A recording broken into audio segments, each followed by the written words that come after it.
Hi, everybody. You are listening to What If Nothing's Wrong With You? I am Paula D. Atkinson. And I am Lisa K. And this is our producer extraordinaire, Nameka. So today, Lisa and I are going to dive into online dating because it's something that our clients do a lot while they're in therapy with us. And I feel like after 13, 14 years of listening people talk about it, I have a lot of thoughts. Yeah. Many thoughts. So many thoughts. And we recorded the heteronormativity episode a while ago. And since then, a lot of things have bubbled up. Other things have bubbled up. So we wanted to sort of dive into maybe how to online date in a relatively sane manner. But also, I don't think that's possible, which we will get into. It may not be a sanity feeding box. No, it is not. But first, let's get into some chit chats. So we're recording this on March 12th, the year of our Lord, 2025. And precisely 5 days ago, Mother Monster, Lady Gaga, dropped her first album, LG7, in many, many years. The last album was Chromatica. And that was during the pandemic, right? That was 2021. Mm-hmm. So Mayhem came out on Friday. We have been waiting for so long. Disease and Abracadabra were the perfect amuse-bouche. How do you say that? Hors d'oeuvres, whatever. They were the best things to tickle our appetite. But the full meal, the buffet that she has given us is so delicious and so incredible and so 80s and so camp and so fun. And she knew exactly what we needed, and it's great. And you haven't listened to it yet, Nameka? No, not yet. Oh, it's so good. I can't wait for you to listen. So that's all I have to say about that. I can't believe I'm going to go. Obviously not. Obviously what I just said is not the truth. I can't believe I'm going to go to Coachella and see her. Also, her episode of SNL. Have you seen any clips of that, either of you? Just the performances. Oh, my God. Even Carlo Bruno was like, holy shit. And so he said that he checks in on Lady Gaga Reddit for me, which I think is true love. And he said all the gays on Lady Gaga Reddit are like, we are not ready for the Coachella performance after seeing her do Abracadabra on SNL. That was nuts. And it was all live, like the vocals out of her mouth. She never lip syncs. She never lip syncs. She does not. She and Beyonce do not ever lip sync. Did you guys get the audio that I sent of David watching Abracadabra at his review? No. I sent you audio clips. They may not have come through. This was his review. Hey, Oh, he was like Tony Danza. He was like, this is inappropriate. Like why is her butt showing? Hey, hey. I was like, why am I sitting with Tony Danza watching Abracadabra? You shocked my unshockable. It wasn't you, yes! I guess, but my unshockable 9-year-old was like, this is racy. Should I be watching this? Yes. Yes, you should. I sent you audio of it. I don't know where it went, but yeah. I don't know where it went either. I didn't get that. I texted you audio clips. It may not have been clear what it was, but he was in shock. Yay. We're all in shock, David. We're all in shock. Yeah, and the rest of the SNL episode is good, too. She's always funny on SNL because she's self-deprecating. But it was a good episode of SNL. It was really funny. And then both of her performances were unreal. So thank you, Lady Gaga, for giving us what we need in the midst of fascist government takeovers and everything collapsing. It's what we need. It's what we need. And you mentioned in a polo to me that you had to wait so long because she had a psychotic break, or she's come out. She had a psychotic break. Yeah, I don't know. She's been doing like nonstop interviews and stuff lately, but yeah, she told some podcaster or somebody who asked like what happened. I did know, I listened to an interview of her. I try to absorb as much of her content as I can, which is a full-time job, years ago, where she said that she had a little psychotic break and then she was on Lamictal. So I was like, good for you, girl. But then I think she had another one during the pandemic. So, like I said in my polo to you, why let reality wreck your day? You know, maybe some of us are just so creative we can't be on the planet all the time. Okay. Well, and I love that more celebrities are just kind of owning that, and because it's Totally. like it happens. There's that comedian whose name I can't remember who has bipolar disorder, and Maria you know, Bamford.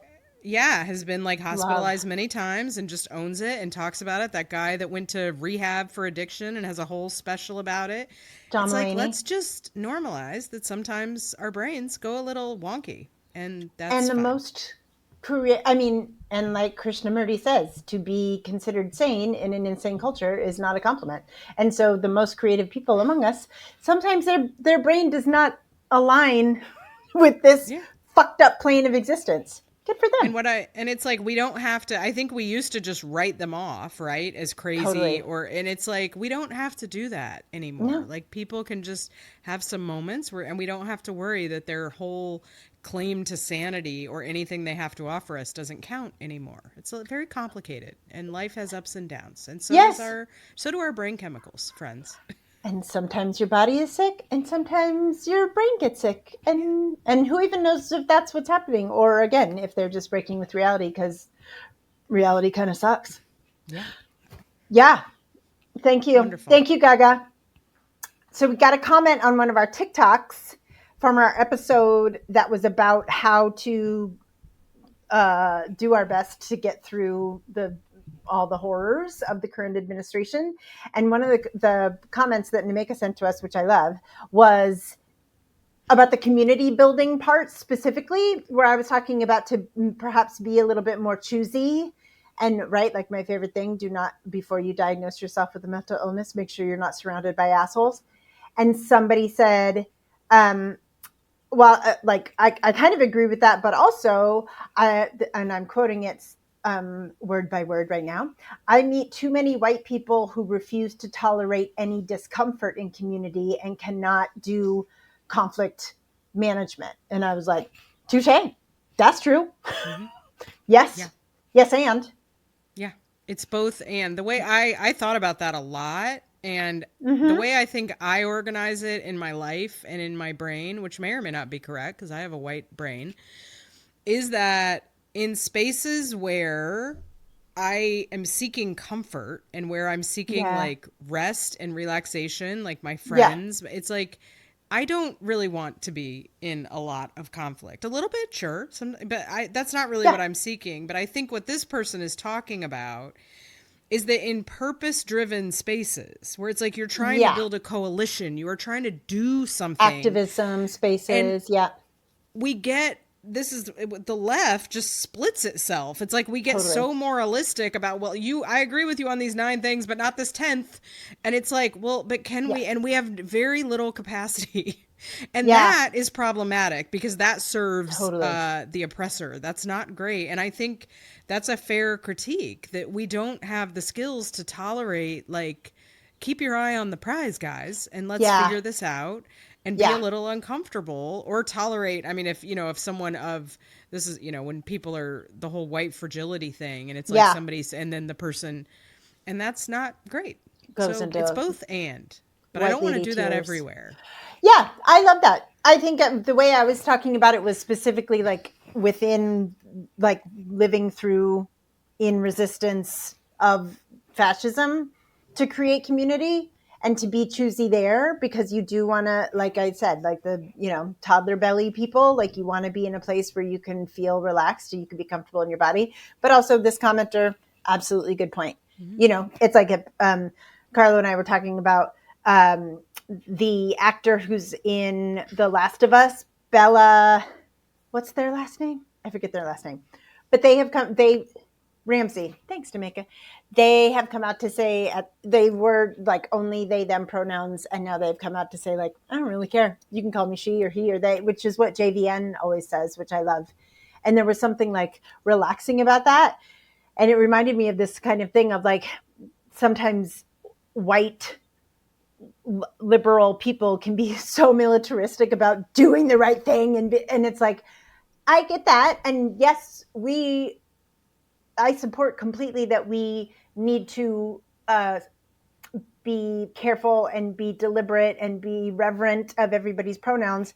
And when it's like, if you say the wrong pronoun, you are like misgendering and you're a bad person and oh my God, I can't be in community with you and burn it all down. It's like, okay, like, can we have a little bit of grace? Not grace for bigotry, but grace for mistakes, or grace for people who are willing to learn, or grace for people who are willing to say the wrong thing and be teachable. Like, I think we need to have some grace for people who are willing to be teachable.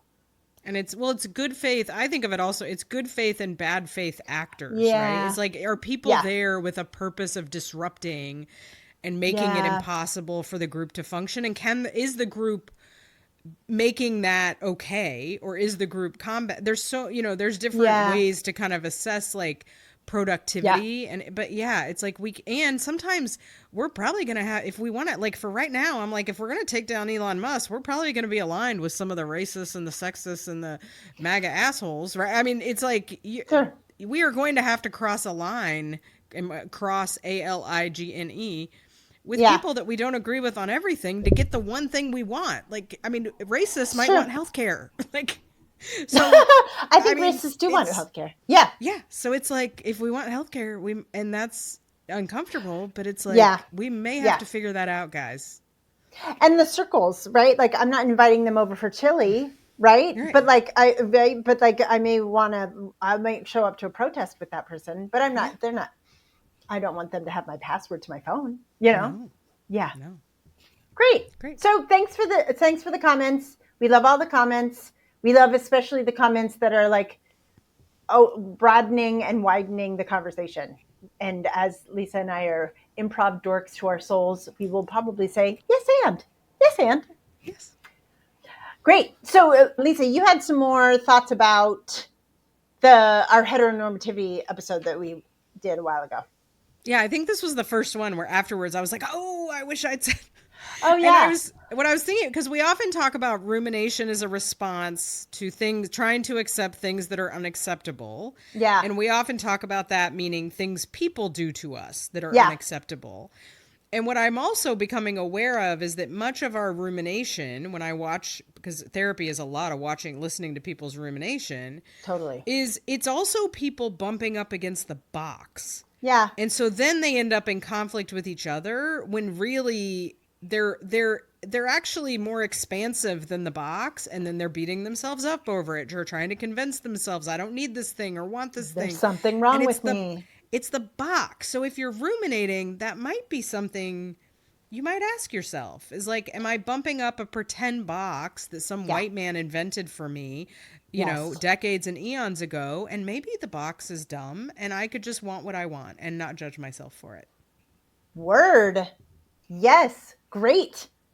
And the thought I had after our heteronormativity is a scam episode was, I felt like we may have, not explicitly, but we may have been promoting the idea that the opposite of heteronormativity is ethical non-monogamy.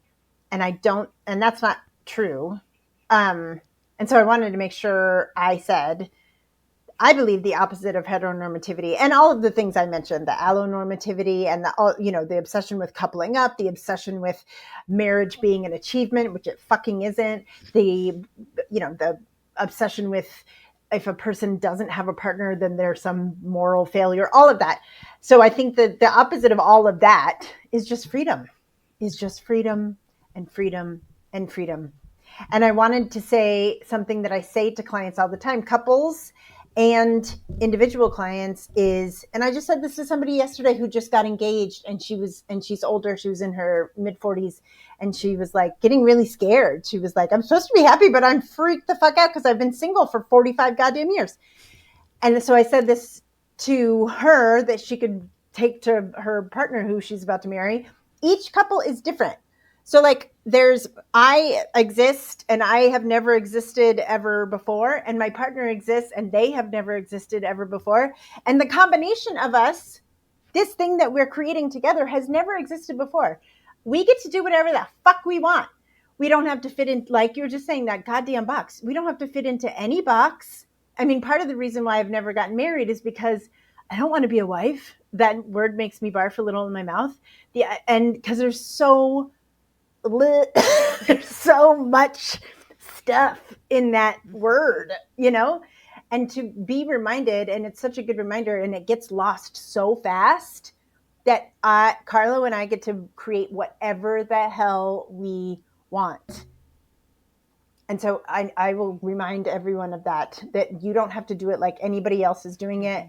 And you and your partner partners don't have to do it like anybody else is doing it. It's a brand new thing. It's never happened in the history of humankind. So it's a living, breathing. When you said that entity. to me, I was like, whoa. I'm going to start. It's a living, it's a living, breathing thing that it's a dynamic and entity. Morphs. And if you just hear each other's like, what do you need? What do you need? And we don't judge whether it fits in this dumb box and what our in-laws are going to think or what it's like. Ew. Half of the fighting, I swear to God, is like, well, what are the people going to think? Well, I will seem like less of a person if X, and it's like, oh my God, it's not even what you want. Exactly. People do not know what they want.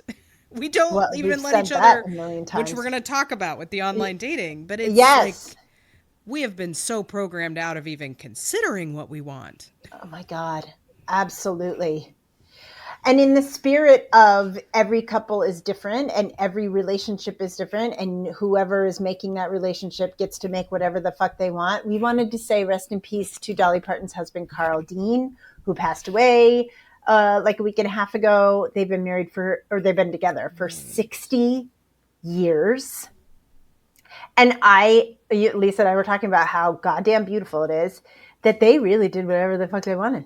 They did not fit the mold because we saw him when he was 20 and hot as hell, by the way. And Looks then like James Dean. Oh my God, they were so beautiful.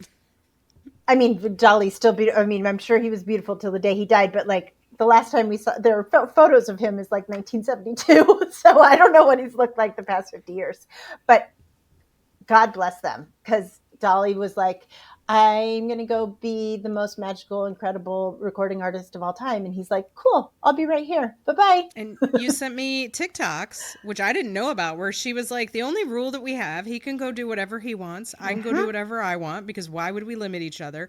The only rule that we have is don't hurt me. Don't do something that hurts me. Like, don't embarrass me. Don't. Right. And what I've been having, I went on this thought thing while I was driving where I was like, can you imagine, like, let's say he's fully straight. He only, like, I'm assuming that means they've slept with other people.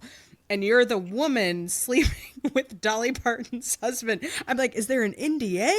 What is that? Like, I went down this whole thing. Like, what about the people involved and how? I would just be like, oh, I'm scared. I don't think. Well, maybe that's why we haven't seen a picture of him since 1972. Like, where is this man? But it sent me down this trip of like, who are these secret people out here now? And I don't think I would be brave enough to sleep with Dolly Parton's husband. I don't care if I had her explicit written permission. I'd be like, nope. No way. No. But maybe that's why we haven't seen a picture of him since 1972. So he could go do whatever he wanted because nobody knows what he actually looks like anymore. Nobody knows who he is. He's like, I'm Carl Dean, a guy from Tennessee. Right? That's a good point. Different last name when he's out on these streets. Maybe that's not even him in the pictures. It could be a stand-in. Not. I think you're onto something. I like it because I was like, that seems brave. But how rad that they had an open. They were practicing ethical non-monogamy before it was cool. Before the queers were doing it. Good for Dolly. And she's from the South.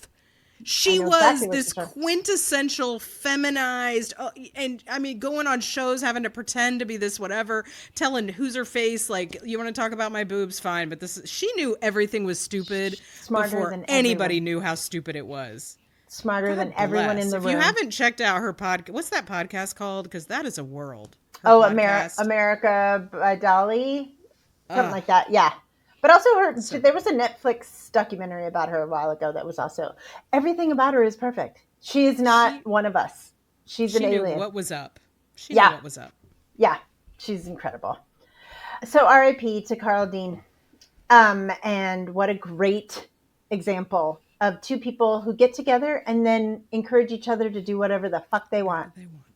Amen. Great. Amen.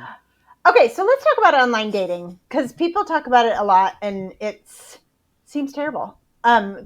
Lisa wrote out our outline today, and she wrote Paula's memories of doing it, and I wrote I did not because I got together with Carlo in 2005.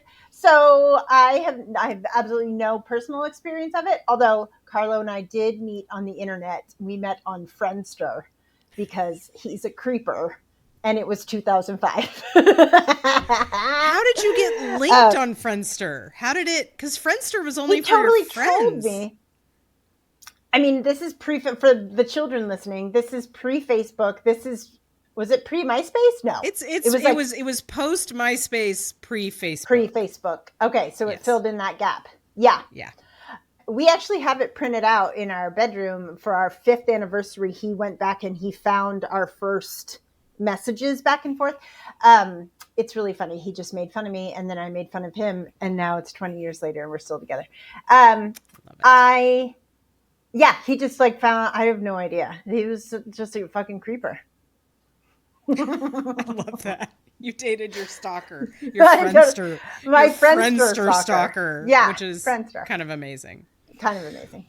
Well, so what are your memories? Yeah. Yeah. So I feel like I was sort of, I mean, because when online dating happened, it rapidly became this like, if you want to date, if you want somebody, you have to do this. And I feel like overnight. I was almost semi-bullied into it in therapy. Totally. It was like, again, if you don't wear heels and you don't online date and you die alone, that's your fault.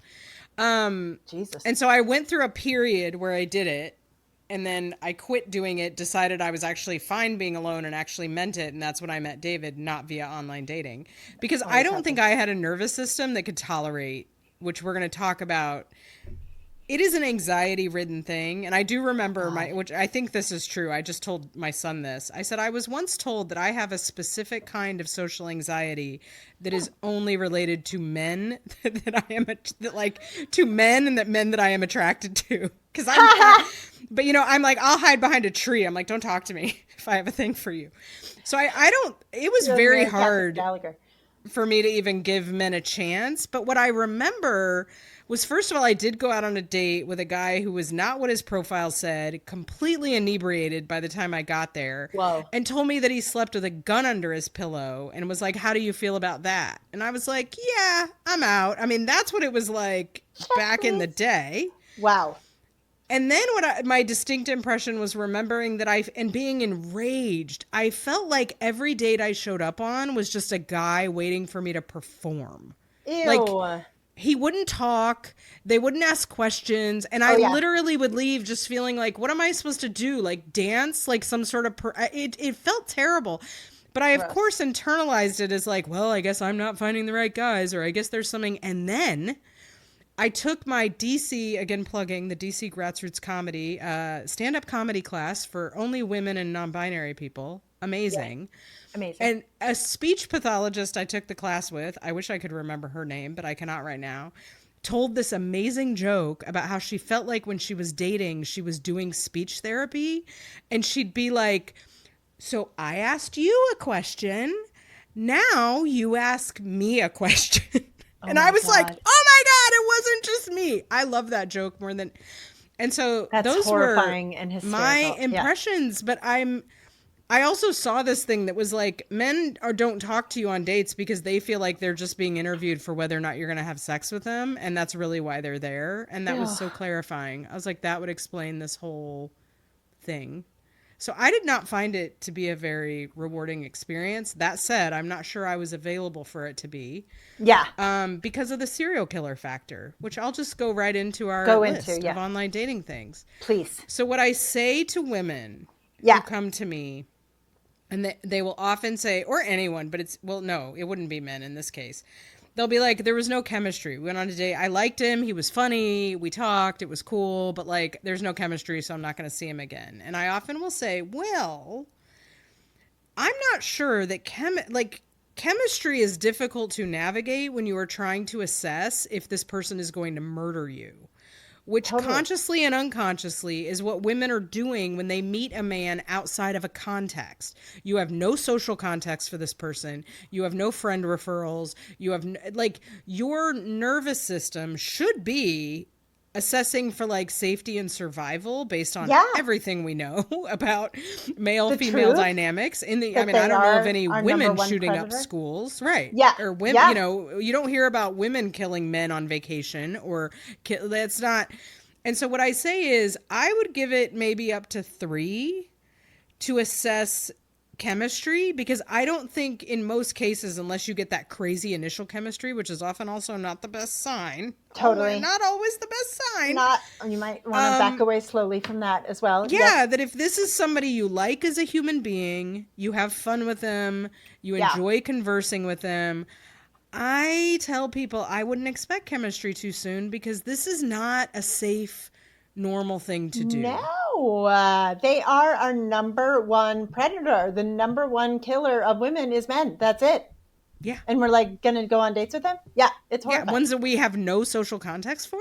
I'm Yeah. like, that's you're gonna need a minute for your nervous system to assess, is this a safe human being? And Yeah. then maybe it can start to have the other stuff, but that may take a minute.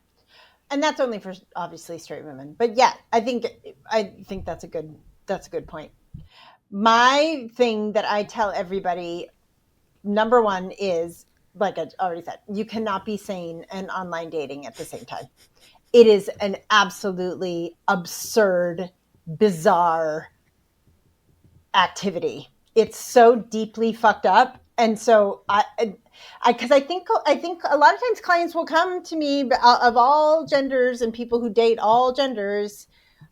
They're like, they are surprised or astonished at their own obsession with it, the rumination, again, blah, blah, blah. And I'm like, it's weird. Of course it's so dumb. It's so weird.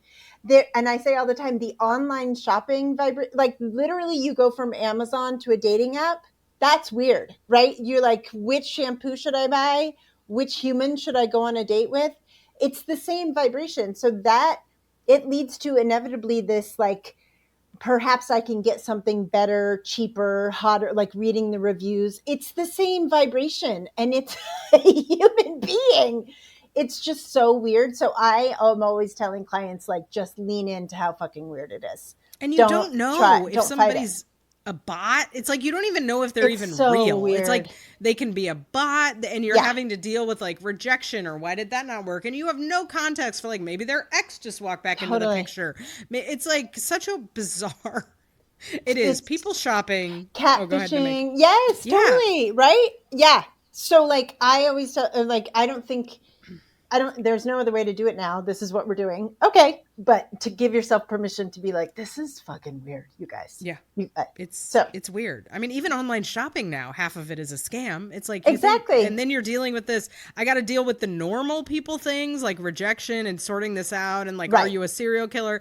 And then I got to also deal with, are you even a real person? Like what? Of course you're anxious. Like, there's a scarcity vibration to it, and because it's because you're literally shopping, and then there's also there's too many choices vibration. It is like the cereal aisle at fucking Walmart. You're like, what are all these goddamn cereals? I just want Wheat Thins or whatever. I don't even, that's not a cereal, but you know what I mean? Like, it's just it's too much. So just lean into the fact that you cannot be sane and do it at the same time. Just let yourself be crazy about it, because there's no other way it exists. No. Then this one is, I think, my most important one for somebody who is online dating, to find like if you are online dating for a traditional long-term partner, marriage, have a baby, if you have any sort of like, this is what I want. Yeah. Well, first of all, I wish that someone had said to me, like, figure out what you want, and it doesn't have to be based on the box. Right? Like literally sit down, because no one does that. So I'm like, well, I guess I want a husband, and that's what we're doing. Mm-hmm. But I wish somebody had said like, well, first of all, creatively figure out what you want. And what I'm observing is when I have women do that, they are ashamed of any want or need. So we have that, which is automatically a setup, because then what that happens is like, oh, you can't ask for what you want. So then you get to this, and this is programming. We get to this like, well, I can't say I want to get married. He'll think I'm a lunatic. I can't say I want to have babies because then, and I'm like, why are we, that's a waste of time. Like, of course, It's also someone who wants to get lying. married and have a baby is not going to run away because that's what you want too. Like if Yeah. you're interviewing for basic, are we somewhat on the same page? If the guy runs, that's not the guy. But No. we are so programmed into any sort of neediness as such a turn on that somehow this guy who wants to get married won't want to marry me or be with me Right. because I know what I want. And I'm like, that is not a good setup. Ew. Like, just No. that's one thing about that. The David and I was very clear. We literally negotiated my son David's name, I think, on our third date. Because he Wow. was like, in my family, we named the first son David.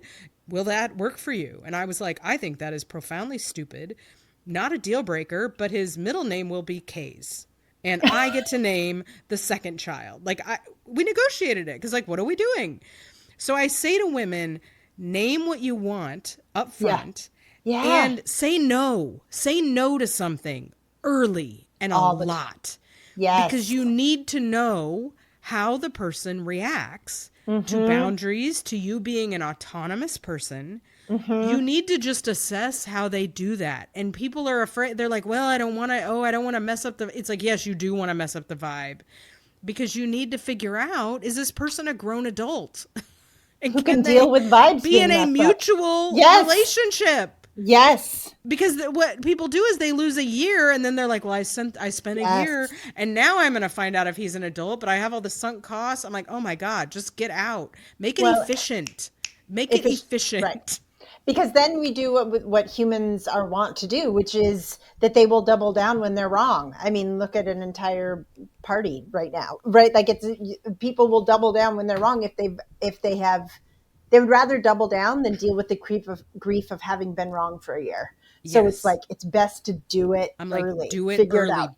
Build the muscle of rejecting people, build the muscle of being rejected, learn that you can tolerate that. Yes. And once you can do that, then you're pretty much good and it all becomes less scary. But like this whole idea, it's such a scam we've sold women about needs are, I mean, seriously, what a patriarchal scam. To have needs is unattractive and fundamentally gross. Well, who does that serve? For God's sake. And that allows the man to be this man child that is like, gets to be on this like, woman dating buffet while the woman bides her time and is like, is now the I mean, good God, who does that serve? Gross. Exactly. Right. Ugh. And then if you do get that guy to fall in love with you and marry you, then your prize is that now you live with him. So congratulations. Yeah. Gross. There was a scene in Young Sheldon last night where Missy was saying to Mima, Annie Potts, like they were having this talk about, and it was basically like, so you're telling me that I am going to like shave my legs and do all these things and my prize is this like stupid boy that's going to, and Mima was like, well, yeah. And she was like, well, that doesn't sound great. And Mima was like, yeah, that's where the drinking comes in. Such a good, I was like. Truth. It was not untrue. Anyway, no. I love Mima. I love Annie Potts forever. Carla was watching the original Ghostbusters the other day. Ghostbusters, so good. Ghostbusters. God, I love her so much. I know that you've heard me say this on here before, but the severing of you from your body's messages, and your body is never wrong. Your body is never wrong. It can't be wrong. It's a hunk of nature. That's like saying a tree is wrong. Your body is never wrong. The severing of you from your body's messages is deliberate, especially for non-straight men on the planet. So to just be curious, what is my internal experience of living in my body around this person? I know I said this last time about the toddler belly stuff, but I swear to God, that toddler belly metric is foolproof. It is foolproof. So how does your body feel around this person? Maybe you don't want to rip their clothes off immediately. Again, sometimes if you want to rip their clothes off immediately, that's a bad sign. Not all the time. It could be fun. Again, like Amy Schumer said, right? Best sex of your life guy is probably in jail. So you may not want to marry the guy you want to rip their clothes off immediately. But like to just feel, can you stay in your body around this person? The shopping energy of the online dating leads us even more to get into our head because shopping is an intellectual, like, is this the best price? Is this the best product? Is this the product that's going to serve me the best? Like, it's such an intellectual exercise that I think once we get on the date, we're still in that shopping intellect mode. And you have to come down. How does your body feel around this person? Are you sucking your stomach in? Are you clenching your throat? Are you clenching your teeth? Are you editing yourself? Your body doesn't lie. So just be aware of how your body feels. And your body doesn't give a fuck about how someone measures up according to intellectual metrics, like how much money this guy makes or blah, blah. I work with so many women who are like, well, but he doesn't like to work out. And I'm like, great, because you won't like to work out in like 10 years. So that's actually good. So like, again, the intellectual metrics, there's a little bit of space for that, of course. But like, how does your body feel? Because you're going to get old. You might shit your pants around this person. If you have babies around this person, your tits will be like, Lord, please listen to how your body feels around this person. Yes, and your body is also your safety measurement. Your body knows if you are safe, and if that he's I think this you. is not at all in opposition to, because I think where I talk to women about is like, do you have a going away energy from this person or a going toward? Yes. Or a neutral. Yeah. If it's neutral to going away, we might not have another date. But what I will hear women say is, well, it's actually a going toward. I liked him, but that, it should be romantic. I should have chemistry. It's more the like, there's this make-believe story and it's not fitting that. So I think, and that's where I say like, but hold on. Yeah. Because that may be something where we have a delay. But if you have a going towards energy in your body, let's not worry about what this story is supposed to look like. Yeah. And let's give yourself a sense to assess, is this a serial killer? Right. And then see if some chemistry emerges, and maybe yes, maybe no. Right. Because it's when it's more of like a should. Like, I want something, but it should be like this. I'm like, should it? Should it? Well, that's how we get, I mean, I have a adopted sister, and she married a man and had babies with him, and he is a nice man. But then she fell in love with a woman. It was the least shocking thing ever for anyone who's ever known her. But she was like, oh, is this how it's supposed to feel in your body? To like want to be around somebody all the time? And I was like, yeah, girl. Yeah, girl. That's it. Right? But that did not match the shoulds. And none of it matched the shoulds. Yeah. Mm-hmm. Yeah. And my next little thing, the improviser in me tells people, especially people that are like me when I was dating, that are highly anxious, having trouble getting out of their head, constantly performance-based, is view online dating as a skills building lab for yourself or as little experiments, so that it becomes like, I just talked to one of my male clients and he decided, he was like, I don't like this. I hate this process. And I said, what if you, because he said, I have activities I want to do. And I said, what if you just use this as a way to get someone to go to the activities with you? That's the purpose. When you have like a museum thing you want to go to, a week before, you see if there's a girl that also wants to go to that, and then you go. Right. And so it becomes of use to you. Or if you're somebody who has trouble setting boundaries, great.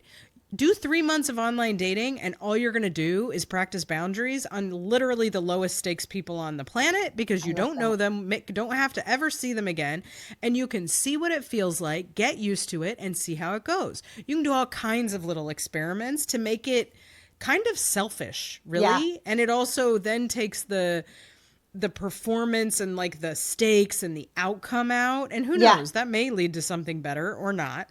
But like, have a little experiment. Do it. Use it to do something that you want it to do for you selfishly. Yeah. Oh my God, I love that. You just reminded me, when I first started working with people in my private practice, I had a trans female client who had just moved to DC, and she dated people of all different genders, and she wanted to explore the city. She had just moved there. And so she used the dating process to like go to the Lincoln Memorial. It was safe. She was out. She felt that, there were crowded places. It was during the summer or spring and summer, so it was nice outside. So she was like, I invited this person to meet me on the mall, on the National Mall, and we did this walk like that. I was like, that's brilliant. Be selfish. And also like that. Then it's like, whether or not we're going to get married and live together for the rest of our lives is not the main focus. Right. It's like, I really wanted to see this exhibition. And Yeah. also I can see how somebody lives in a museum. If somebody a dick in a museum. Yeah. Yeah, exactly. Because some people are dicks in museums. Yeah. I love that. Amazing. Yeah.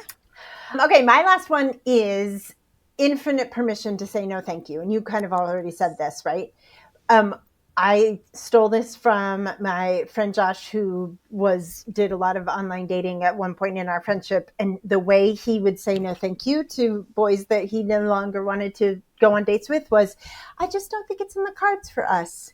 And it's the most passive yet exceedingly clear way. And I stole that, and I tell that to clients all the time. I think it's one of the most brilliant ways, because it's just like so passive and so like non-specific, but it's also clear that like we're not going on any more dates. So please steal that. It's just not in the cards for us. And please feel free to say that to anyone who's not adding to your existence. The only reason to be in a partnership is if it adds value to your existence. If it adds to your existence in your body, it adds to your existence in your home, it adds to your existence. You don't have to spend your life with someone who doesn't add value to it. I know I say this all the time. I just said it to someone this morning. Being coupled is not an accomplishment. It is not an achievement. A mutually valuable relationship between two or more humans, that's an accomplishment, because that's not easy a lot of the time. And that is an accomplishment. But to just be coupled is not an accomplishment. It's not an achievement. The dipshit who runs our country has been married 5 times. You know, I say to mostly non-men all the time, if you want to get married, you can go fucking get married. You can get married tomorrow if you want. It's not an achievement. Dipshits get married all day long. It is not an achievement. So to just release it, because it's not something you have to achieve. It's just a different that I like how our psychic school breaks it out. Yeah. It's just a different experience. Yes. Being not coupled is one experience that will lead you down. There will be certain pains and certain freedoms and certain things that are better about that, and certain things that are stressful and worse. Yes. Being coupled is the exact same thing. There are certain things that will drive you crazy. There are certain advantages. There are certain benefits. Like, it's just 2 different experiences. One is not better than the other at all. Absolutely. And don't let anyone convince you that it is. So to just give yourself infinite permission to say, it's just not in the cards. Thank you for your time. Thank you for, I really enjoyed that. Thank you for your time. Like, to just, it's okay. It's also like, to say it that way, it's just not in the cards, means in 6 months, if you can't stop thinking about this person, you weren't a dick when you broke it off. So you might be able to come back and be like, hey, do you want to go to the museum? I just think I just had a vision of somebody like pulling tarot cards. Oh, I pulled the tower. Yeah, right. You're like, I'm so sorry. My tarot reader said it's not in the cards for us. But in 6 months, it's like, there was a new card appeared. I just can't stop getting the King of Cups, and it reminds me of you. And so maybe we should go back out on a date. I mean, that happens. I've worked with people like that. And I know friends. I've had friends like that too, who were like, it's just not working. And then a year later they bump into, I mean, this is such a movie, but like, yeah, but it's okay. It's okay to say like, no, thank you. Or maybe even not right now. Yeah. Don't hold on to things you don't want. The universe can't give you what you want if you're holding on to what you don't. So important. That should maybe be an episode in itself. Maybe. That's it, I think.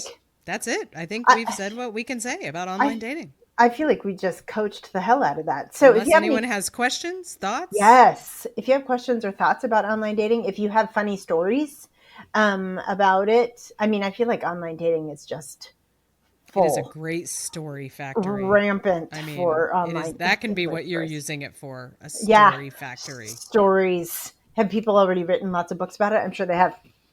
As always, we would love for you to give us an iTunes review. We would love for you to send us your questions, thoughts. Do you have questions to Gen X white lady therapists in the middle of a fascist uprising. We would love to maybe attempt to answer We have your no questions. answers, but you're welcome to ask. Right. But we'd love to hear your questions, and click like and ring our bell and do all the things. And yeah, and we'll talk to you next time. Thanks for listening, everybody. Bye. Bye. This podcast and any written materials related to it represent the opinions of Paula Atkinson and Lisa K, and our guests to the show, and any written materials. The content here should not be taken as medical advice. It is for informational and educational purposes only, and because each person is so unique, please consult your healthcare professional for any medical questions. In no way does listening, reading, emailing, or interacting on social media with our content establish a doctor-patient relationship.